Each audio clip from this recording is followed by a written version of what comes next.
السياسة دخلت الجامعة بقوة والدراسة خرجت بقوة على برا. La tension monte de plusieurs crans à la faculté des lettres de la Manouba. Deux camps s'affrontent à propos du port du voile intégral pendant les cours et les examens. D'un côté, les salafistes du groupe Talaba Révolution. De l'autre, les militants de l'UJET, un syndicat étudiant de gauche.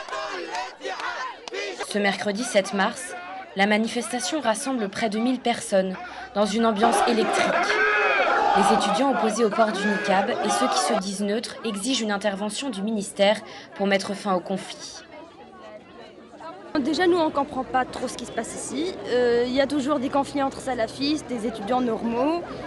Tous les jours, on vient, il n'y a pas cours. Donc, on ne sait pas ce qui va se passer concernant nos études. Si ces étudiants restent calmes, d'autres revendiquent haut et fort leur droit d'étudier et n'hésitent pas à aller au conflit avec le camp opposé. Il faut arrêter ces attaques. Il y a un règlement interne à faire appliquer. Soit on le respecte, soit on n'a rien à faire à l'université. Les femmes voilées, elles ont le droit d'être voilées, mais pas dans l'enceinte de l'université. On respecte leurs droits, mais on respecte la loi. Et la loi est souveraine ici. Fin octobre, 2 étudiantes voilées se sont vues refuser l'entrée en cours parce qu'elles portaient le niqab. Les salafistes ont entamé un sit-in dans les locaux de l'université. Mais c'est la décision d'exclure ces 2 étudiantes qui a mis le feu aux poudres.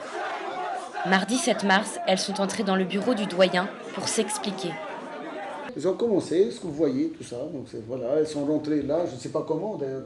Je ne cessais de répéter, s'il vous plaît, sortez et demandez l'autorisation d'entrer. Non, je ne demande pas. Elle criait, la première disait, vous m'avez renvoyé, et l'autre lui disait, il va le faire pour moi le 17 mars. Cette version de l'histoire, les salafistes la contestent.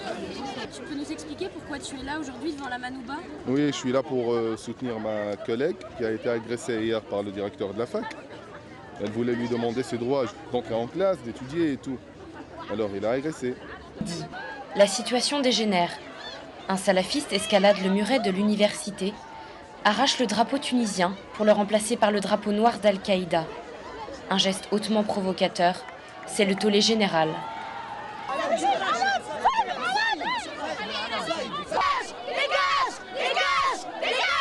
There is generation over generation who have been fighting so that the flag of Tunisia would be raised up. So that's not good. We've got Maltese who have been killed against the French colonization for that flag to be raised up. We all of us are Muslim. We love Islam, but it's not that way that we advocate for Islam. Celui qui tire les ficelles, c'est lui, Mohamed Barti. À 27 ans, cet étudiant est le leader de Talaba Révolution. Sous cette barbe rousse et ses lunettes teintées, se cache un membre du groupe armé dit de Soliman. Barti a été condamné en 2007 à 12 ans de prison pour activité terroriste avant d'être amnistié après la chute de Ben Ali. La grille de l'université a fini par s'ouvrir. De part et d'autre du campus s'improvisent des assemblées générales. Les militants des 2 camps se défient à coups de mégaphone. Des versets du Coran se mêlent aux slogans. On entonne des chants patriotiques. Les étudiants non militants assistent dépités au spectacle, comme Aladdin. Personnellement, je suis neutre, parce que je pense que c'est une guerre d'idéologie. Et les vraies victimes, c'est nous, les neutres.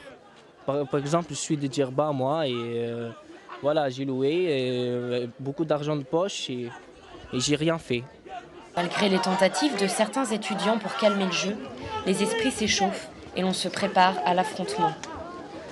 Des militants salafistes arrivés en renfort à la mi-journée sonnent la charge. Une véritable chasse à l'homme est lancée en plein boulevard. Les coups pleuvent sur des étudiants à terre. Même des jeunes filles sont frappées sans retenue par des salafistes. Notre équipe est agressée par une vingtaine d'extrémistes déchaînés, inquiets de leur image. L'un d'eux s'empare de notre caméra et la détruit.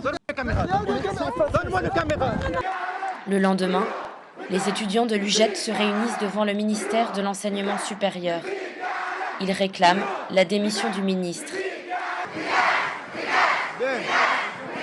Au ministère de l'Enseignement supérieur, on prend soin de laisser la question entre les mains de la justice. Atem Katou, porte-parole du ministre, s'explique. Premièrement, il faut appliquer la loi. Il y a des règlements internes avec les conseils de discipline. Et puis, il faut rester en justice et recourir à la justice.